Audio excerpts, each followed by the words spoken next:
ये है Gayatri media group और आप देख रहे हैं ताज न्यूज, आईना सच का।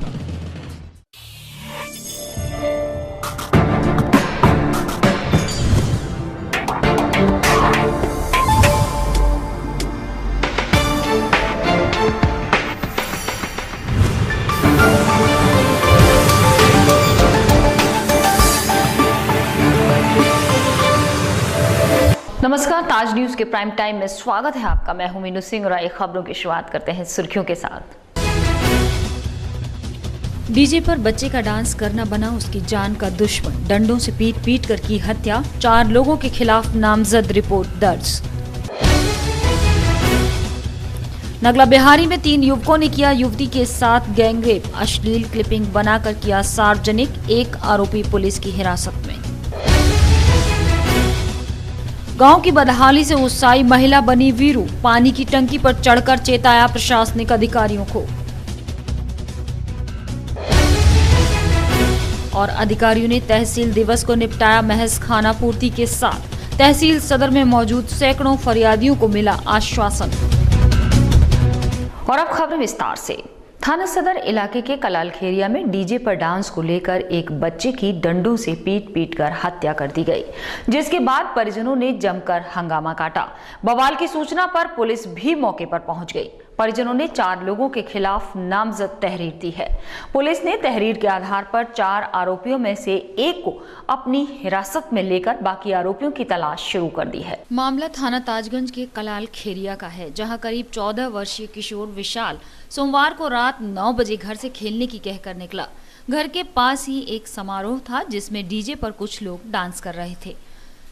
प्रत्यक्षदर्शियों का कहना है कि इसी बीच किशोर का किसी से विवाद हो गया, लेकिन इस बारे में परिजनों को कोई जानकारी नहीं मिली। रात भर किशोर के न आने से परिजन परेशान थे कि अचानक मंगलवार सुबह किशोर का शव एक बोरे में बंद मिला। इसके बाद परिजनों ने हंगामा शुरू कर दिया।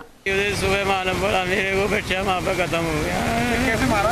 पता नहीं है। आप मेरे को सिर पे दे दिया, गर्दन पे, सिर पे, गर्दन पे और सिर पे मारा होगा।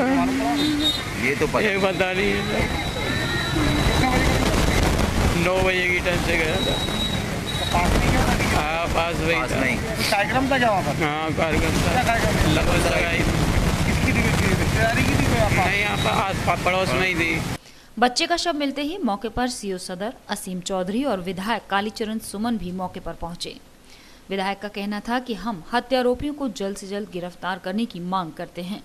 एक गरीब तबके का व्यक्ति बच्चा रात में ही उसका मर्डर कर दिया गया है और जैसा कि गांव वालों की और परिवार की मांग है कि इसका खुलासा जल्दी होना चाहिए और खुलासे के मांग को लेकर के लोग यहाँ बैठे हुए हैं। अभी कप्तान साहब सीओ साहब आ रहे हैं, बताते हैं क्या कैसे खुलासा करेंगे। खुलासा नहीं करते तब तक ये मांग का विरोध किया जाएगा। किशोर की हत्या के खिलाफ पीड़ित पिता ने थाना सदर में 4 लोगों के खिलाफ नामजद मुकदमा दर्ज कराया है। नामजद 4 लोगों में से एक को पुलिस ने गिरफ्तार भी कर लिया है। गिरफ्तार किए गए युवक की आगामी 8 फरवरी को शादी होनी है, जबकि कुछ लोग गिरफ्तार किए गए युवक को रंजिशन फंसाने के आरोप लगा रहे हैं। बहरहाल पुलिस मासूम के कातिलों का कब तक खुलासा कर पाती है, ये आने वाला समय ही बताएगा। थाना एतमाददौला के नगला बिहारी में एक युवती के साथ पास के ही 3 युवकों ने दुराचार कर उसकी अश्लील क्लिपिंग बना डाली, साथ ही इसे सार्वजनिक भी कर दिया। मामला खुलने के बाद पुलिस ने तीनों आरोपियों को पकड़ने के लिए दबिश दी, जिसमें से एक आरोपी पुलिस की पूछताछ के बाद हिरासत में ले लिया गया, जबकि 2 आरोपी अभी पुलिस की पकड़ से दूर हैं। थाना एतमाददौला के नगला बिहारी में रहने वाले एक गरीब परिवार की बेटी की इज्जत पास के ही रहने वाले 3 युवकों ने उस वक्त तार-तार कर दी जब युवती के माँ बाप अपने काम पर गए हुए थे। तीनों आरोपी युवकों ने लड़की को घर में अकेला पाकर गैंगरेप कर घटना को अंजाम दिया। इतना ही नहीं, तीनों युवकों ने लड़की की अश्लील क्लिपिंग भी बनाई, जिसे आरोपी युवकों ने व्हाट्सएप पर डाला। जब इसकी भनक लड़की के परिजनों को लगी तब कहीं जाकर मामला सामने आया। उन लोगों ने क्या सोशल मीडिया पे इसका वीडियो वगैरह डाल दिया है? हाँ, नेट पर डाल दिया है। अब कैसे पता चला? सब लोग दिखा रहे थे जब पता चला था। उन्होंने कहा गांव के जानते थे आप उसे? कैसे दिखाई थी? अब वो काम तो कहाँ ले जानते थे आप उसे? जानते थे। जबरन आपको करा ले गया था वो? जरूरती से किया था। अच्छा, जबरदस्ती। वहाँ घर पे आए थे वो लोग। कितने लोग थे वो? 3 लोग थे। क्या नाम है? जयवीर, नरेश और राजेश। मामले की जानकारी होते ही मौके पर पुलिस भी पहुंच गई। पुलिस ने मामले की जानकारी लेकर तीनों आरोपियों की तलाश शुरू कर दी है। इस दौरान पुलिस ने एक आरोपी को अपनी हिरासत में ले लिया, जबकि 2 अन्य आरोपी अभी भी पुलिस की पहुंच से दूर हैं। बहरहाल अब देखना होगा कि युवती की इज्जत तार-तार करने वाले ये आरोपी कब तक पुलिस की पकड़ में आ पाते हैं। सिविल डिफेंस के जांबाजों ने आपात स्थितियों से निपटने के लिए कसी कमर, जिन्होंने विभाग के डायरेक्टर जनरल कमलेंद्र प्रसाद की मौजूदगी में राहत कार्यों का शानदार डेमो पेश किया। इस मौके पर मौजूद कैबिनेट मंत्री राजा अरिदमन सिंह ने भी उनके प्रयासों की सराहना की और उनका मनोबल बढ़ाया। हमारी सुरक्षा व्यवस्थाओं में नागरिक सुरक्षा विभाग का भी एक अलग ही महत्व है, जिसके जाबाजों ने अनेक बार अपनी कोशिशों से लोगों को आपात स्थिति में राहत पहुंचाने का काम किया। विभाग के महानिदेशक कमलेंद्र प्रसाद के आगरा आगमन पर विभाग के लोगों ने हॉलमैन इंस्टीट्यूट में एक प्रेजेंटेशन कार्यक्रम का आयोजन किया, जिसमें प्रदेश के काबीना मंत्री राजा अरिदमन सिंह भी मौजूद रहे। कार्यक्रम के दौरान नागरिक सुरक्षा के उपकरणों के साथ साथ प्रदर्शन भी करके दिखाया गया, जिसमें किसी हादसे, आपदा या घटना के समय किस तरह से फंसे हुए लोगों को बचाया जाए, सिविल डिफेंस के जवानों ने इसका बेहतरीन उदाहरण पेश किया। गौरतलब है कि सुरक्षा व्यवस्थाओं में सिविल डिफेंस की अहम भूमिका किसी से छिपी नहीं है।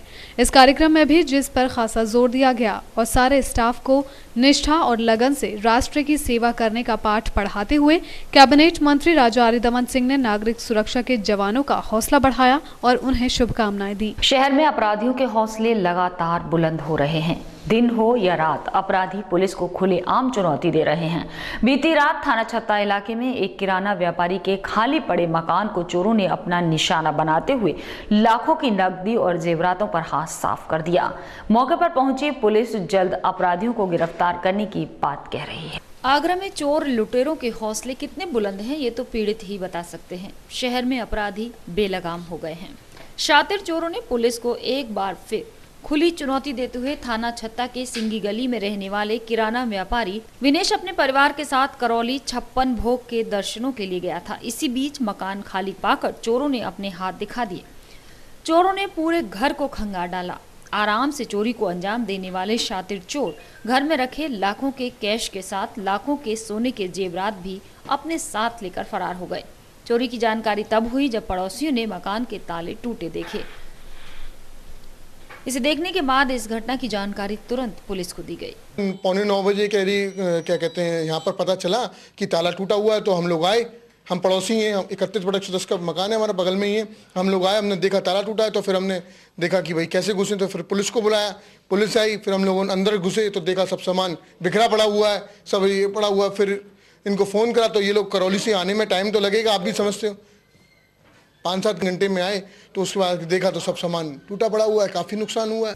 बहरहाल मौके पर पहुंची पुलिस ने चोरों को पकड़ने के लिए अपनी तफ्तीश शुरू कर दी है।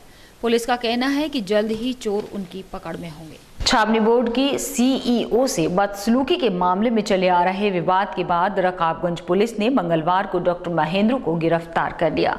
घंटों चले इस हाई प्रोफाइल ड्रामे के बीच अचानक डॉक्टर महेंद्र की तबीयत खराब होने के बाद उन्हें आईसीयू में भर्ती कराया गया, जिसमें बाद में उन्हें मेडिकल बेस पर जमानत भी मिल गई। छावनी बोर्ड के चुनावों के दौरान हुए विवाद में लगातार नई नई बातें सामने आ रही थीं, जिसके बाद डॉक्टर महेंद्र पर आरोप भी सिद्ध हो चुके थे। मंगलवार को रकाबगंज पुलिस ने डॉक्टर महेंद्र को गिरफ्तार कर लिया। डॉक्टर महेंद्र के गिरफ्तार होते ही थाने पर हाई प्रोफाइल लोगों का जमावड़ा लगना शुरू हो गया। घंटों चले इस हाई प्रोफाइल ड्रामे के बीच डॉक्टर महेंद्र ने खुद को बेकसूर बताते हुए इसे उनके खिलाफ साजिश बताया कि मैंने कुछ भी नहीं किया। मुझे राजनीतिक परिप्रेक्ष्य में बताया जाता से कोई बात नहीं हुई और मैंने तो लल्ला बाबू से थोड़ी तड़क भड़क हुई थी और ऐसा कुछ भी नहीं हुआ। आपको गलत बताया जाना ये राजनीतिक परिप्रेक्ष्य में उपाध्यक्ष। इस ड्रामे के बीच डॉक्टर महेंद्र की अचानक तबीयत बिगड़ गई और इसके बाद उन्हें आईसीयू में भर्ती कराना पड़ा। फिलहाल उन्हें मेडिकल बिहाफ पर जमानत मिल गई है। बहरहाल अब पुलिस का अगला कदम क्या होगा, ये देखने वाली बात होगी। मंगलवार के दिन आयोजित हुए तहसील दिवस में सरकारी महकमों ने सुनी जनता की समस्याएं। तहसील सदर में भी सैकड़ों फरियादी इसी उम्मीद के साथ आए कि शायद उनकी समस्या का समाधान हो। जिला प्रशासन के अफसरों ने जिन्हें हमेशा की तरह रजिस्टर कर एक और तहसील दिवस निपटा दिया। शासन की महत्वाकांक्षी तहसील दिवस योजना में दर्जनों शिकायतों की सुनवाई हुई। तहसील सदर में एएसपी शैलेश पांडे और उप जिलाधिकारी ए दिनेश कुमार की मौजूदगी में समस्याओं का निस्तारण किया गया, जिन्होंने संबंधित विभागों के लोगों को सामने बुलाकर उनसे सवाल जवाब किए। उन्होंने जानकारी देते हुए बताया कि यहां आने वाली तमाम शिकायतों का भी निस्तारण कराया जा रहा है। उन्होंने ये दावा भी किया कि मौजूदा समय में अब कोई पेंडेंसी नहीं रही है। इस मौके पर दर्जनों लोगों की नई शिकायतों को भी मौके पर ही निपटा दिया गया, जबकि अन्य को संबंधित विभागों को सौंप दिया गया।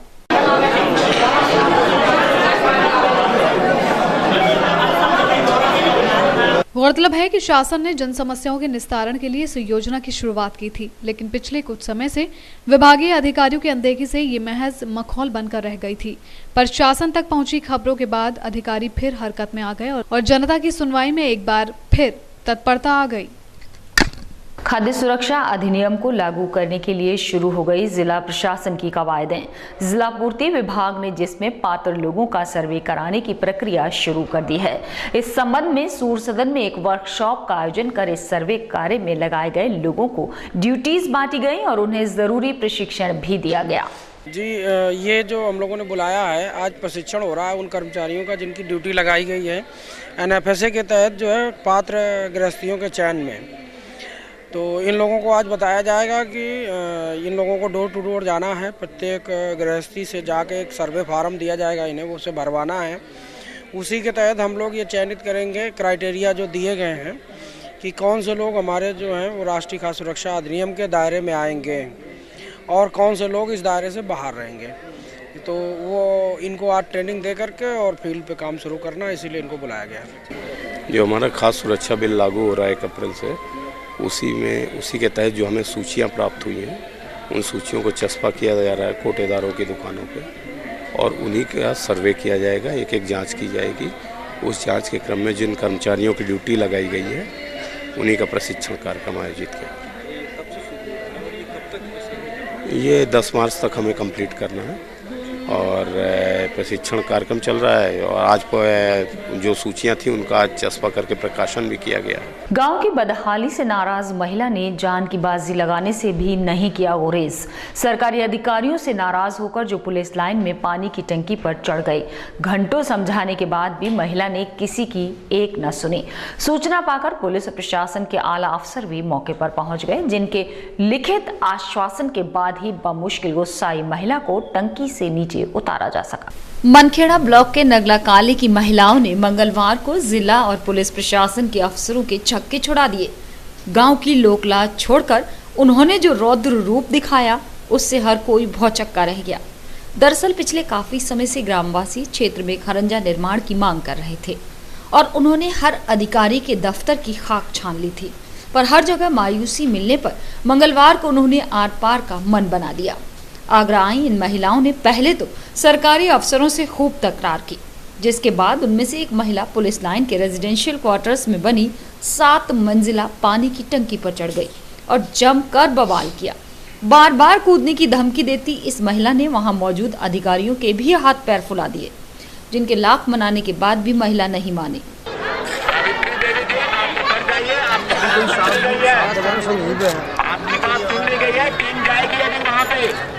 लेकिन महिला ने उनकी तो क्या, अपने साथ आए घर परिवार और समाज के लोगों की भी नहीं सुनी। उसने ऐलान कर दिया कि या तो आज काम होगा या फिर उसकी जान जाएगी।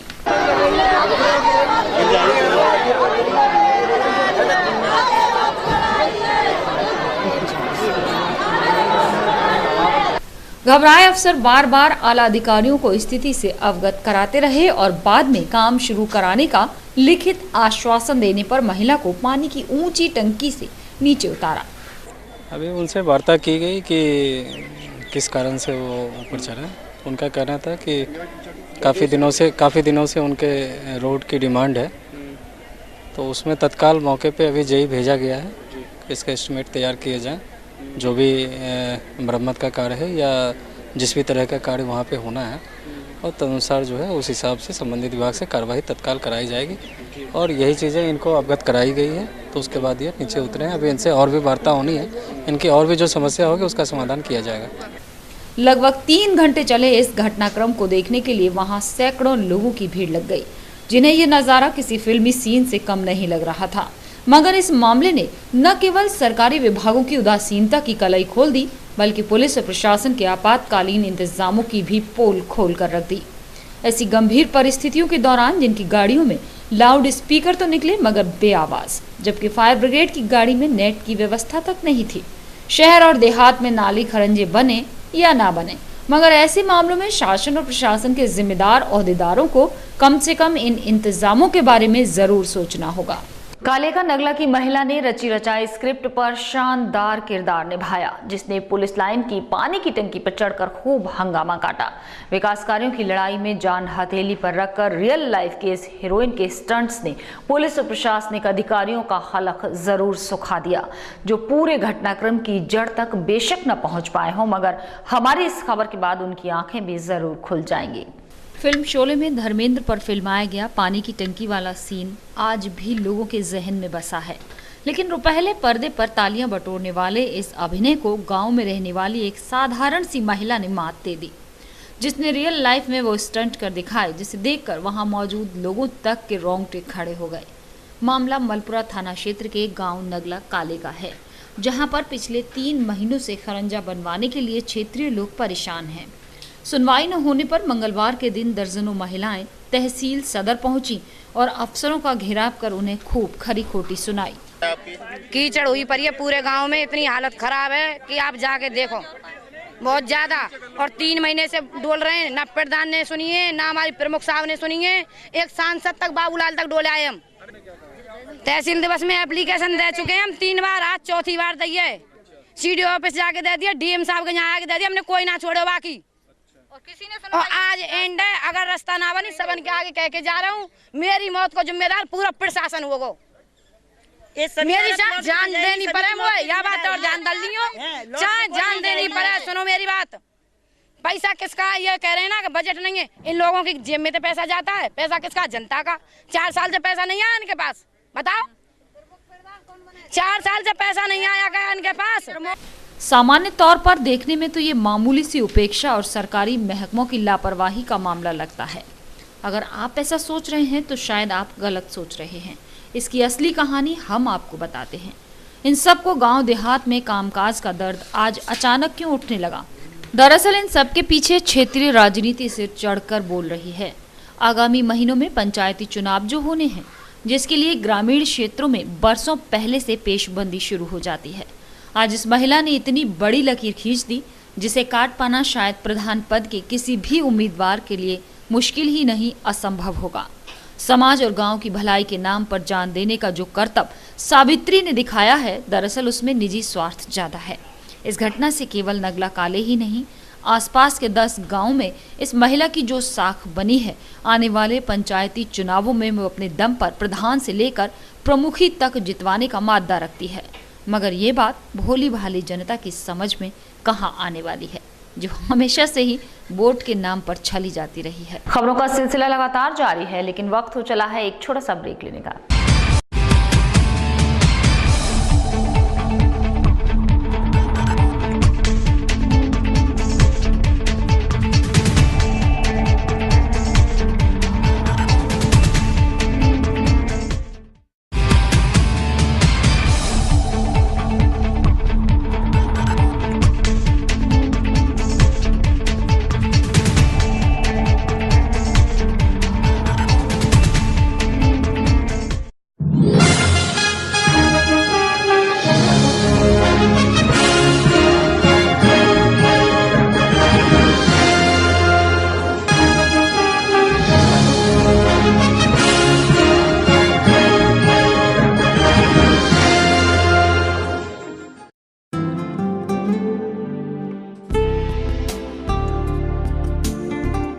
सरल हुआ, सुगम हुआ नया विद्युत संयोजन।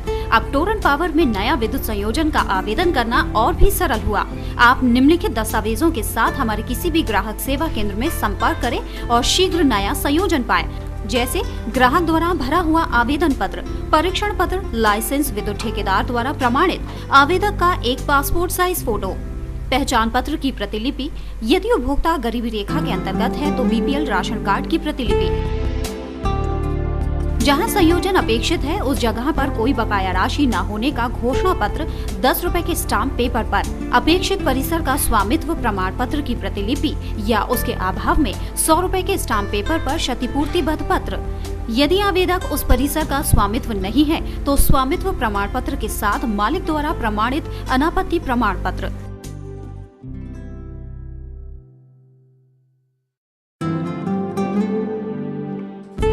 हमारे ग्राहक सेवा केंद्र का पता है पूर्वानंद प्लाजा, राम रघु हॉस्पिटल के सामने, चर्च रोड, आगरा। 49 सदर बाजार, शिवहरी रोड, शॉपिंग आउटलेट के सामने, आगरा और 286 जयपुर हाउस, एडीए कार्यालय के निकट, आगरा। हमारा हेल्पलाइन नंबर है 0562 2424 आज हम आपको एक बहुत ही अनोखे और उपयोगी प्रोडक्ट से परिचित करवाने जा रहे हैं। इस प्रोडक्ट ने कई लोगों की रुकी हुई जिंदगी को एक नई रफ्तार दी है। घुटनों के दर्द से पीड़ित रोगी इस नए आविष्कृत प्रोडक्ट को अवश्य देखें। ये है पैरागॉन का पॉलीसेंट्रिक नी कैलिपर। अभी तक भारत में ऐसा कोई मेडिकल उपकरण नहीं बना है जो अंदर और बाहर की तरफ मुड़े हुए घुटनों में पहनाया जा सके। पीएमआर के डॉक्टर्स तथा इंजीनियर्स लंबे अनुसंधान के बाद लाए हैं बिना ऑपरेशन अथवा चीर फाड़ के दर्द में राहत। ये पूर्णतः एक मैकेनिकल इंस्ट्रूमेंट है जिसके इस्तेमाल से शरीर को कोई नुकसान नहीं, कोई साइड इफेक्ट नहीं, सिर्फ फायदा ही फायदा है। ये प्रोडक्ट एक विशेष प्रकार के एल्यूमिनियम का बना हुआ होता है।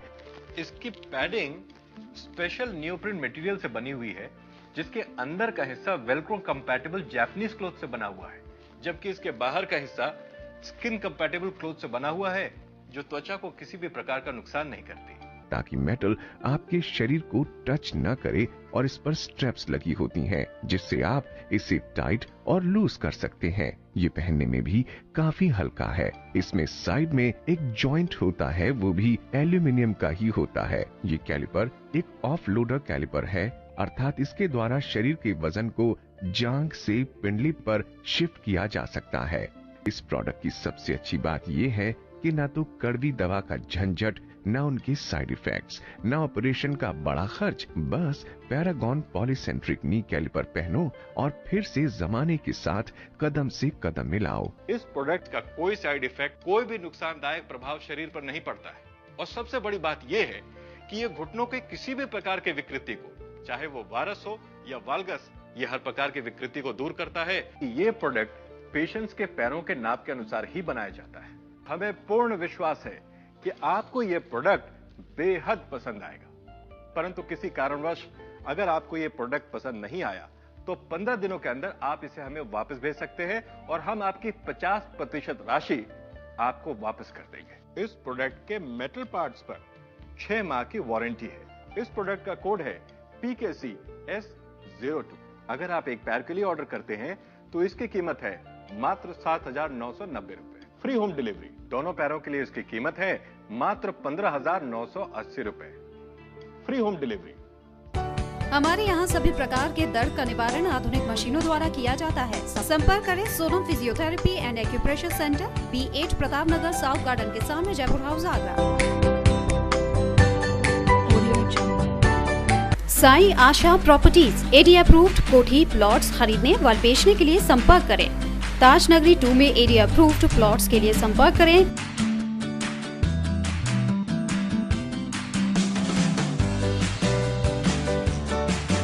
पवन Goyal, Sai Asha properties, shop number 56, Sofuda road, ADA height, crossing Taj Nagari 2, Agra. Mobile number 9719000022।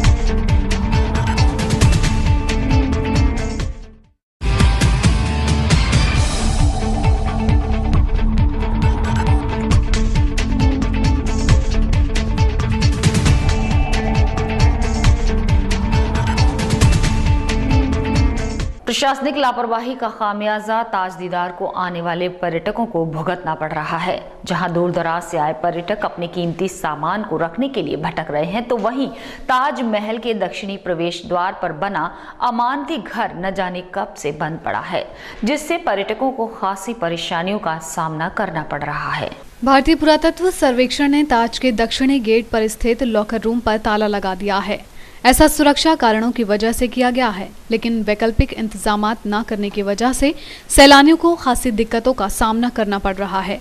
वहीं इस मामले में जब अधीक्षक पुरातत्व से बात की गई तो उनका कहना था कि इस अमानती घर की मरम्मत करानी है, इसलिए इसे बंद करा दिया गया है। वहीं इस अमानती घर में अभी तक मरम्मत के नाम पर कोई काम नहीं किया गया। वहीं जो पर्यटक आज ताज के लिए दीदार को आ रहे हैं, वहीं दक्षिणी गेट से प्रवेश करते हैं और उन्हें अपना सामान रखने के लिए कोई व्यवस्था नहीं मिलती, जिससे पर्यटक खासी परेशानी में हैं। अब देखने वाली बात यह है कि पुरातत्व विभाग कब तक इस अमानती घर को पर्यटकों की सुविधा के लिए खुलवाता है, या फिर इस विश्वदाय स्मारक के दीदार को आने वाले पर्यटक यूं ही परेशान होते रहेंगे। क्योंकि ये सोचने वाली बात है कि यदि इस प्रवेश द्वार के अमानती घर की सुविधा पर्यटकों को नहीं मिलेगी, तो पर्यटकों को पूर्वी गेट या फिर पश्चिमी गेट के अमानती घरों पर जाना होगा, जो कि दक्षिणी गेट से काफी दूर है। वहीं इस तरह की असुविधा से केवल देश की अव्यवस्था और लापरवाही की छवि ही पर्यटकों के जहन में छप रही है। सोनम फिजियोथेरेपी सेंटर के तत्वावधान में राजपुर चुंगी स्थित राजेश्वर मंदिर में लगे कैंप के दूसरे दिन भी घुटना, कमर दर्द, पीठ दर्द आदि का निःशुल्क इलाज किया गया। साथ ही इस कैंप में डॉक्टर्स ने परगोन तकनीकी के बारे में मरीजों को बताया, जिसमें बिना ऑपरेशन के घुटने के दर्द से निजात पाई जा सकती है। पिछले 2 दिन से चल रहे फिजियोथेरेपी कैंप में आज भी कई मरीजों ने पहुंचकर अपना इलाज कराया। ये कैंप सोनम फिजियोथेरेपी सेंटर के तत्वाधान में राजेश्वर मंदिर पर लगाया गया है, जहां कमर दर्द, घुटने का दर्द, पीठ के दर्द आदि का निःशुल्क इलाज किया जा रहा है। साथ ही बिना ऑपरेशन के घुटनों के दर्द से निजात पाने के बारे में भी लोगों को बताया जा रहा है। कई सारे पेशेंट आ रहे हैं और हम लोग ये सोच रहे हैं कि पेशेंट को रिलीफ इस चीज़ से काफ़ी मिल रहा है। और मैं करीब आज 4 साल हो गए मुझे संस्था के साथ जुड़े हुए, और 4 साल में मुझे सबसे अच्छी बात ये लगी इस संस्था के साथ जुड़ के कि पेशेंट को जो रिलीफ दवाओं से नहीं मिल पा रहा, और बहुत से पेशेंट ऐसे हैं जो ऑपरेशन नहीं करा पा रहे हैं, असमर्थ हैं, वो आज इस कैलिपर की बदौलत अपने पैरों पर चल रहे हैं, किसी के ऊपर डिपेंड नहीं है। जो उठ नहीं पा रहे थे आज वो खूब अच्छे से चल पा रहे हैं, अपने साग सब्जी ला सकते हैं, बाहर थोड़ा हल्का फुल्का घूम सकते हैं। ये कैंप 4 फरवरी तक राजेश्वर मंदिर में लगा हुआ है, जहां मरीज निःशुल्क अपना इलाज करा सकते हैं। साथ ही जिन मरीजों के घुटने टेढ़े हैं, उनके घुटनों का इलाज बिना किसी ऑपरेशन के कम खर्च में किया जा रहा है। फरवरी माह में लगने वाले ताज महोत्सव की तैयारियां अब जोरों पर हैं। ताज महोत्सव के आगाज की उल्टी गिनती शुरू हो चुकी है। इसके बाद पर्यटन विभाग ताज महोत्सव को एक नया और सुंदर रूप देने की कोशिश में लगा है। वहीं अब शिल्पग्राम में बने छोटे छोटे पार्कों को भी एक सुंदर रूप दिया जा रहा है, जहां रंग बिरंगे फूल विभाग द्वारा लगाए गए हैं, जिससे पार्क की शोभा देखते ही बन रही है। अब शिल्पग्राम को एक बार फिर गुलजार करने की तैयारियां शुरू हो गई हैं। फरवरी माह में ताज महोत्सव को लेकर पर्यटन विभाग पूरे जोश खरोश के साथ जुट गया है। वहीं शिल्पग्राम में चल रहे विकास कार्य की रफ्तार इस वक्त बिजली की तरह है, जहां पलक झपकते ही विकास कार्य को अंजाम दिया जा रहा है। इस वक्त शिल्पग्राम में रंग रोगन के काम के साथ टाइल्स लगाने का काम भी किया जा रहा है। वहीं शिल्पग्राम में बने छोटे छोटे पार्कों को भी रंग बिरंगे फूलों से सजा दिया गया है, जिसके बाद शिल्पग्राम के पार्कों की शोभा देखते ही बन रही है। वहीं आने वाले बुधवार को शिल्पग्राम में पेंटिंग बनवाने का काम भी शुरू कर दिया जाएगा। पेंटिंग्स हर बार की तरह ही आगरा में मुगलिया इतिहास को बयां करती हुई दिखाई देंगी। शिल्पग्राम में दूर दराज से आने वाले व्यापारियों के लिए दुकानें भी बनना अब शुरू हो गई हैं। वहीं कुछ व्यापारियों ने अपनी दुकानें भी शिल्पग्राम में सजा ली हैं। बेटी बचाओ बेटी पढ़ाओ के उद्देश्य को सार्थक करने के लिए रेनबो हॉस्पिटल में एक कार्यशाला आयोजित की गई, जिसमें शहर के वरिष्ठ डॉक्टर्स के साथ आईएमए के अध्यक्ष डॉक्टर संजीव अग्रवाल ने कहा कि अल्ट्रासोनोग्राफी की प्रथा को सही ढंग से परिपालन करने से कहीं न कहीं हम अपनी बेटियों की ज्यादा से ज्यादा सुरक्षा कर सकते हैं। कन्या भ्रूण हत्या के मामले देश में दिन प्रतिदिन बढ़ते जा रहे हैं। वहीं अगर आंकड़ों की बात करें तो ये आंकड़े आज झकझोर कर रख देने वाले हैं।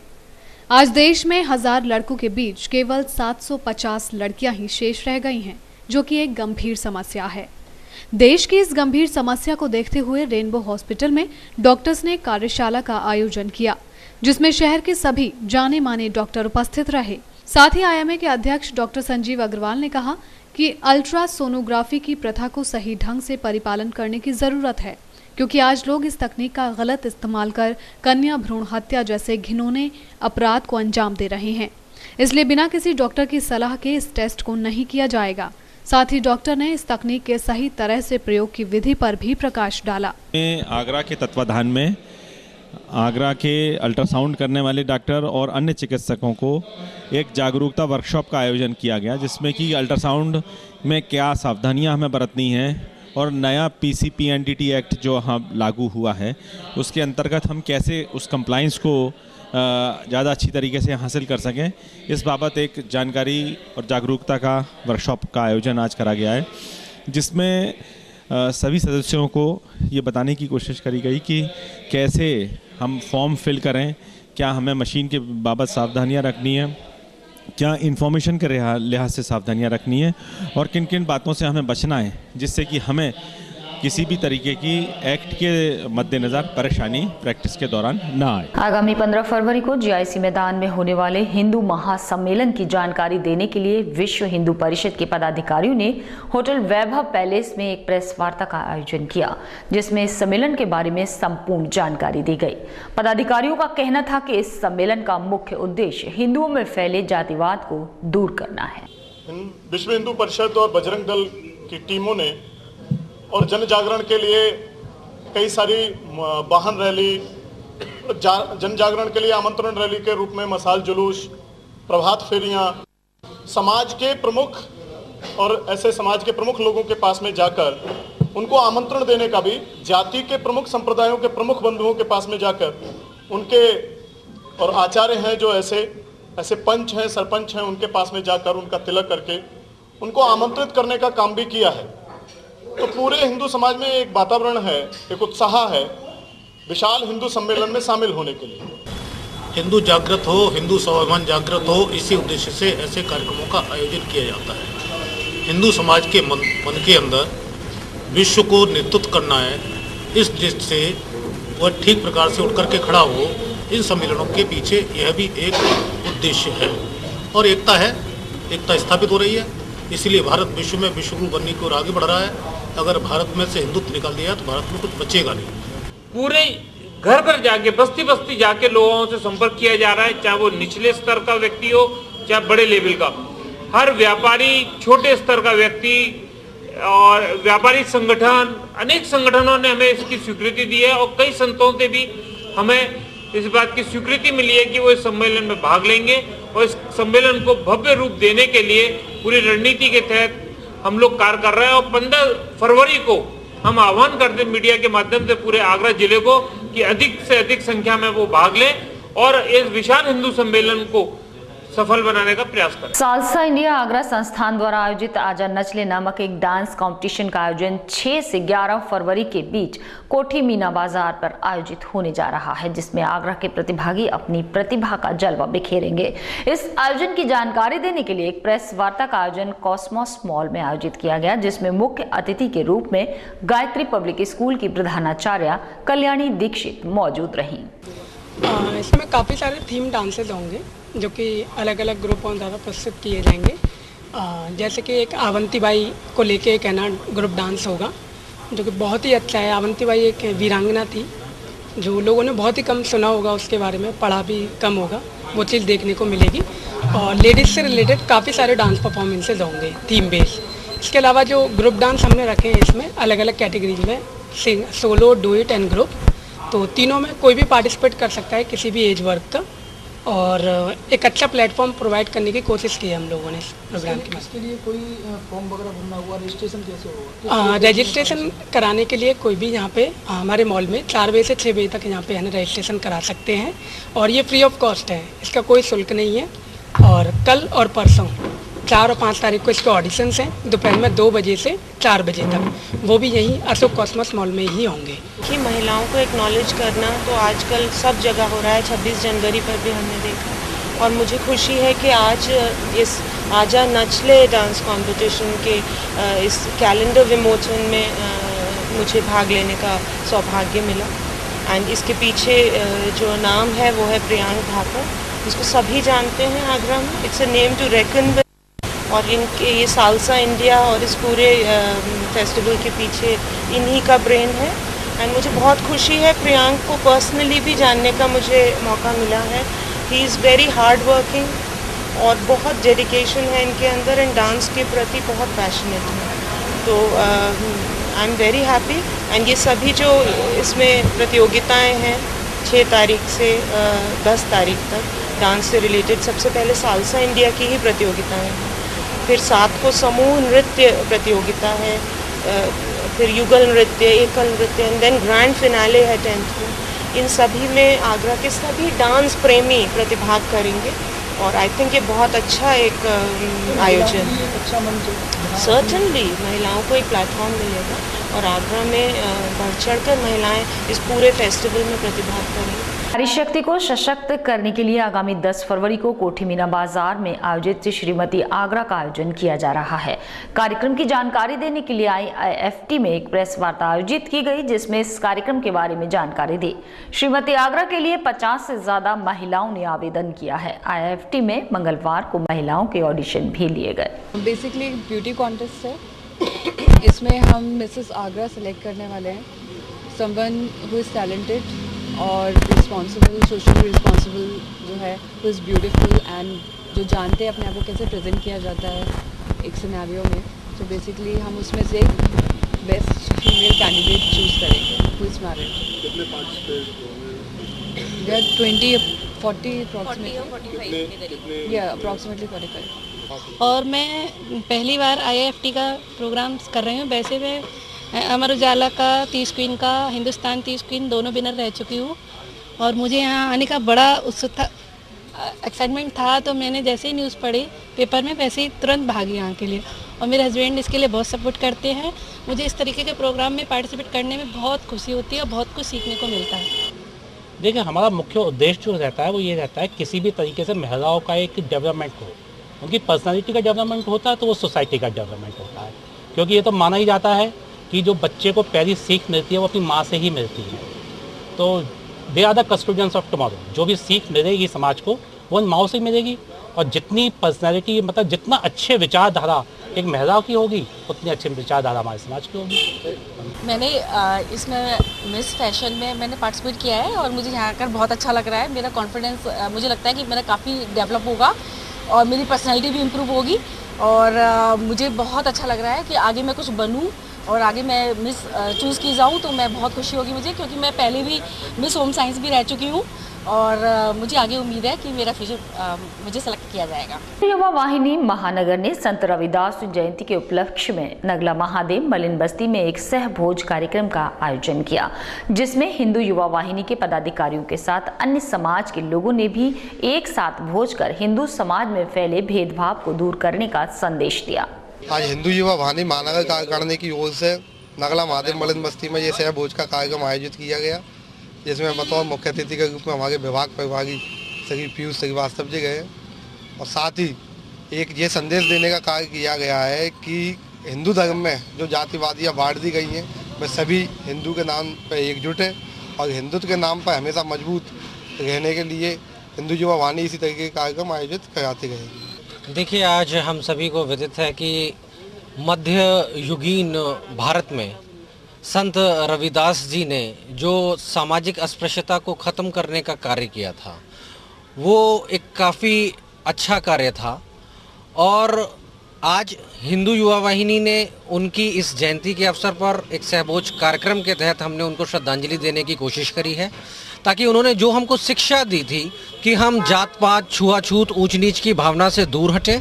हमारा प्रयास है कि समस्त हिंदू समाज में जो अस्पृश्यता की भावना है वो खत्म होनी चाहिए। फिलहाल बुलेटिन में सिर्फ इतना ही। अगले बुलेटिन में नई खबरों के साथ आपसे फिर होगी मुलाकात। जुड़े रहिए ताज न्यूज़ के साथ। नमस्कार।